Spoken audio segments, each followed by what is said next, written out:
Ate, quick interview lang Ate Esther. Paano ka naimbita? Dahil po sa product, kaya ako nandito. Sa product po, noon meron akong stage 4 cancer ng breast ko.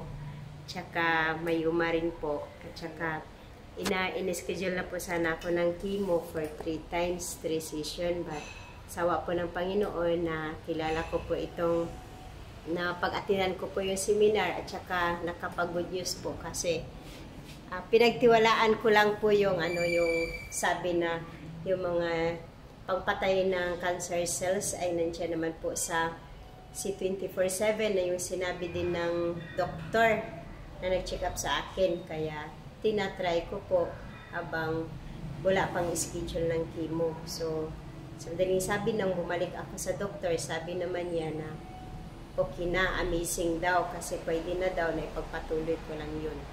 Wow. Kaya, andito ako habang nagninegosyo, nagpapagaling, kumikita. Kumbaga, nagustuhan niyo ng produkto, nagustuhan niyo pa yung kitaan. Yes. Grabe.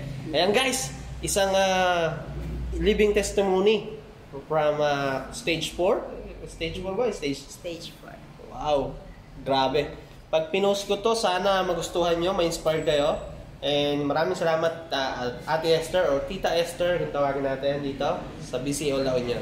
At bumata pa dahil sa product. Yay! Grabe!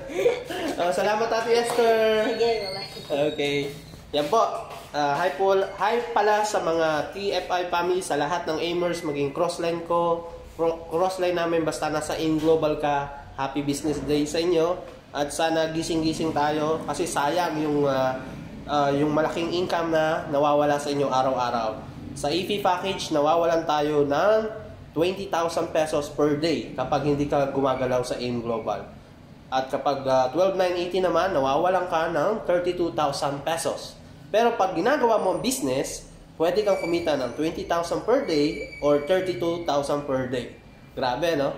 So, yun, living testimony, stage 4 cancer. And yung kitaan, 20,000 to 30,000 daily. Happy Business Day sa inyo lahat.